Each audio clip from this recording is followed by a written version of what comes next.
Should we tier make? Out of the characters that are out right now, or have banners next patch, who do I think is a good first 5-star to get? Alright, so there's Linz, Yelan, Furina, Nefer, or like, Jolly. And we can also contextualize it with some actual good ones. Mawika, fuck it. We can do, I want to add Mawika just like as a way to have something that I think would be a good first 5-star to get on an account to compare to, But yeah, so like, I think Mawika would be like, you start on the Mawika banner unless you just straight up think she's an ugly piece of shit. You should probably get her. And honestly, I think that the A tier would be empty. Chill, Mawika is a tall woman. I don't think she's taller than me, so I don't think it counts. Sorry. How tall is she? Do we know how tall she is canonically? Mawika height. She is. Oh, with her hairs and heels. Yeah, never mind. Okay, she's not. Supposedly she's 6'1" with hairs and heels. But yeah. Then I'd probably have like Nefer and Flynn's.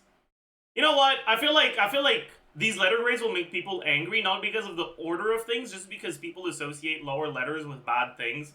Let me just make an SS so people get less angry. Then I'd have Furina here, then like Yelena or like here, and then Jolly here.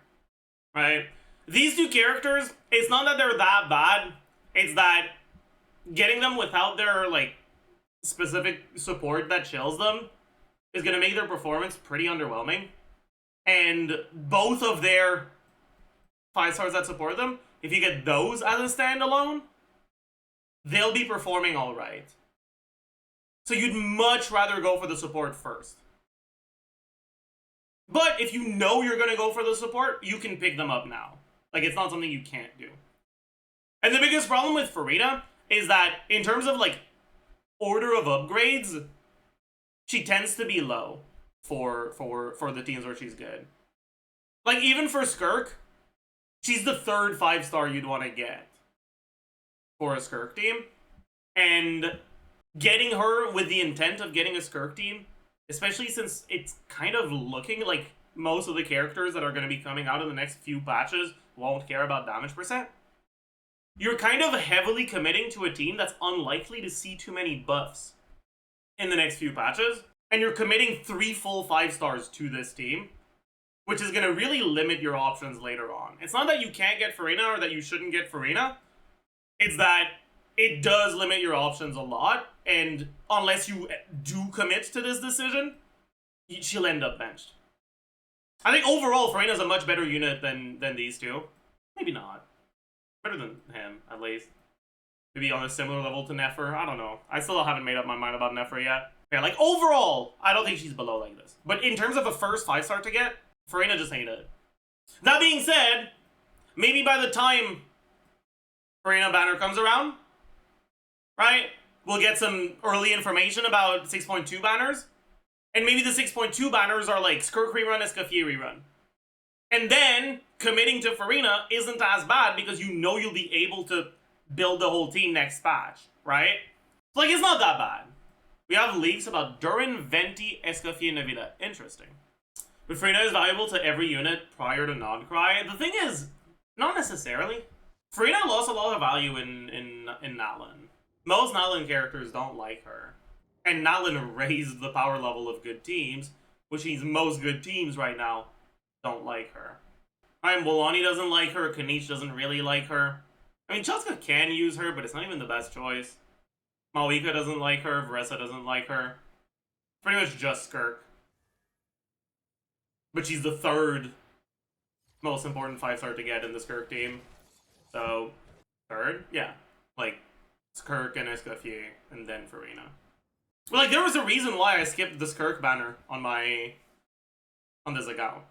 I didn't go for Skirk, because I didn't want to make that commitment of getting 3 5-stars just to make the team function. And I thought it was better to just go for early cons on a character, a future character, which ended up being Flynn's, right? Like, this C1 Flynn's plus Nefer could be, like, Skirk, Escoffier, Furina, but this is just straight up better. It's not that much better, but it is better. Yeah, especially with the Jadewing Spear, exactly. The Jadewing Spear is like definitely one of the reasons why I committed to going for a Nefer and Flynn's. If I didn't get Jadewing Spear, I might not have gone for it. I'm in dire need of a 5-star Electro DPS that isn't good thing, but I really don't want Flynn's and I don't have a Nefer. Well, sucks to be you, I guess. Put your hands together and pray for a Verissa rerun that has Aeon Sun and Chivalrous on it again. Skurg only really wanting crit rate, crit damage, and attack percent, which makes for easier artifact farm. That's not true. It's the other way around, actually. As long as you want more than one stat, because if it's only one stat, you only have to worry about main stat, and then that's fine. But as soon as you start having to worry about substats, the more good substats exist, the easier it will be for you to get started, because it'll be easier to get an artifact that has more than one useful stat on it. The argument, I think, applies to characters that have strict ER requirements that are kind of difficult to reach. But Flynn's ER requirements don't tend to be too hard to get to. Yeah, Gumming, for example, exactly. But I feel like they're never going to make a carry with strict ER requirements again, with Siege and Onslaught being what it is. No way. Can you explain why Arlecchino is rated so low? Just in terms of performance, Arlecchino's not that bad, but she's like noticeably worse than some of the alternatives. And you look at a 4-star only Arlecchino team for a new player that doesn't have 4-star cons, it's not really going to be better than just a fucking 4-star only Flynn's team. And then Flynn's will just inherently be better in the long term because you can get enough. What exactly is he tier listing? How appealing of a first 5-star to get these characters are. Arlecchino has more teams. The main reason why Arlecchino's not that appealing as a first 5-star isn't because she won't make your early progression comfortable. It's because the first 5-star that you get costs the same amount as the future ones. And going for Arlecchino means that you will eventually have a benched Arlecchino. She's usable in content where you need 2 pyro carries and Mawika's already busy. Sure, but by the time a new player gets to the point where they have enough characters built that they can tackle content where you'll need 2 pyro carries, Alice will be out and she'll be better than Arlecchino. I have Llama and my strongest DPS is Arlecchino. Should I pull for Furina or Nefer? I would definitely go for Nefer. Well, I mean, I say that, but the reality is that, like, it's very possible that your Llama Hyperloom teams will be strong enough to brute force it. Like, maybe you don't need to get Nefer because maybe you can just brute force the content without even getting her just with Llama. But if the main teams you're using right now are a Llama team and an Arlecchino team, getting Furina won't help you very much. Nefer won't unlock anything that can't be done with Llama Hyperloom. I mean, I don't think Llama Hyperloom is going to have a good time against the Hera in next patch's Siege and Onslaught. And Nefer is going to fucking destroy this shit, right? I'm not sure. My first 5-star was Llama, then I got Flynn's, and I'm going to pull Nefer. Am I cooked because both of my teams will want Columbina? Well, Nefer Llama with the currently released stuff, right, is already a good team. So you won't be inherently cooked. But if I were you, I probably wouldn't really go for Nefer. I'd probably save. Because like, if you specifically don't have a Nefer or Nefer right now, but you have Llama and Flynn's, I think there's like 2 main possibilities with Columbina. Either, well, I guess 3 main possibilities. Either 1, she's a character that's intended to be a carry in Lunar teams. 2, she's intended to be like just a way better Ino in Lunar teams. Or 3, she's kind of like Mawika where she can do a bit of both. Right? If she's supposed to just straight up be a support, you'll be able to put her in your Flynn's team and have a just normal Hyperbloom team with Llama. But if she's supposed to be a carry and you get Nefer, you'll end up benching Nefer to play Columbina with Llama. So I feel like getting Nefer, when you're in a situation where you already have both Llama and Flynn's, it's a little iffy. Like, it's not inherently a bad idea because Columbina could just be a character that just is outright a support. But Llama's teams don't need Nefer to be able to clear stuff generally. And honestly, your Flynn's team is the one that needs help a bit more right now. Does it matter that much how Kuki is built in Nefer teams? No, it doesn't. As long as you use stats on her that are doing something, like don't use defense, don't use ER, don't use... Actually, that's it. Don't use defense, don't use ER. Anything else you can fucking make work. Like, don't use pyro damage and shit like that, obviously, as well. But like, attack, EM, HP, healing bonus, crit, damage percent, all of those can kind of work. Just get yourself a 4-piece, and that's kind of all you really care about. So if I have Flynn's, Inefa, Llama, and I have characters that can clear Fearless, I shouldn't pull for Nefer. Well, at the end of the day, you can choose who you want to go for, but Llama is just a broken character, and her power level makes it so that even if Nefer is fairly strong, you do not need Nefer to capitalize on Llama's power. Like, rather than thinking of Nefer as a carry that needs Llama for a support, think of Llama as the carry, and Nefer as a driver that's slightly better than Hyperbloom for Llama. Is Nefer worth getting? Well, she is an upgrade, but how big of an upgrade is she actually? It's not that big.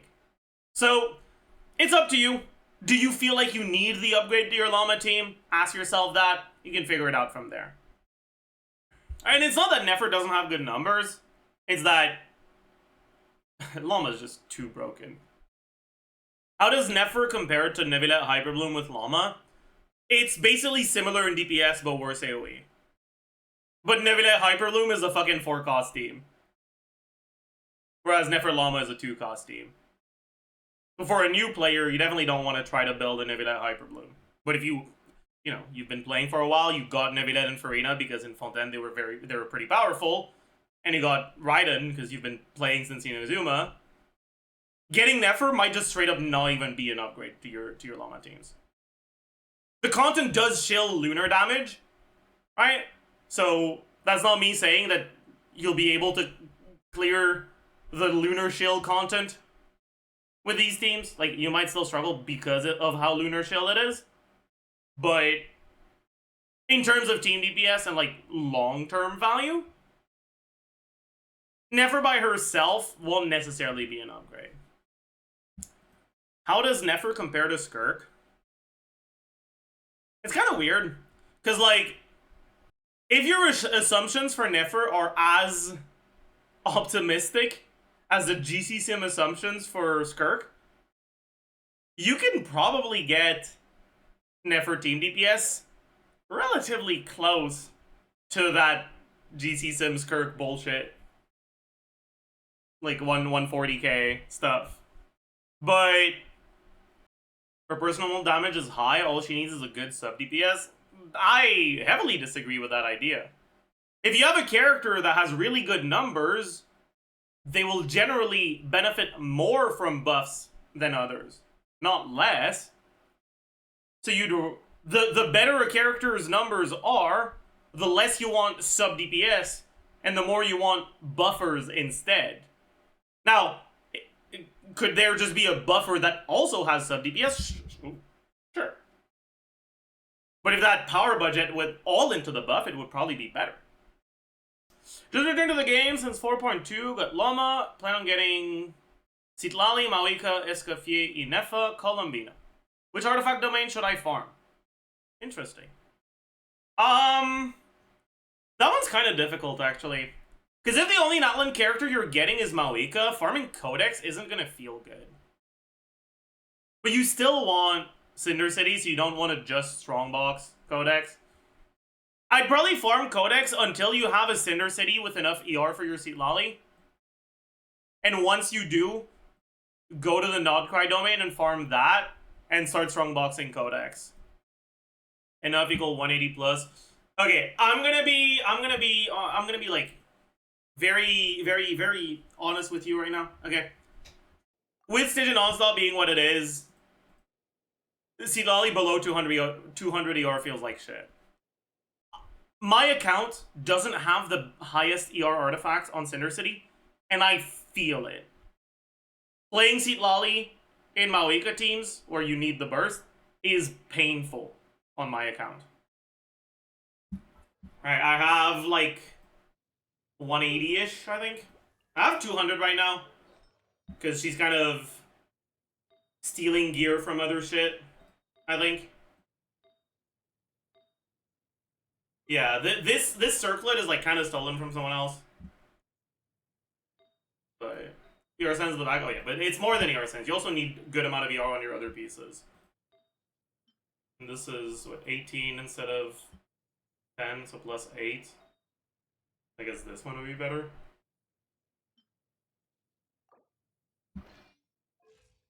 Alright. This amount of ER is not even always gonna feel good enough. Because you have to swap from Citlali to your carry, which means when you swap to Citlali, you want to be able to use her stuff. So you can't, like, funnel into her at the start of a rotation.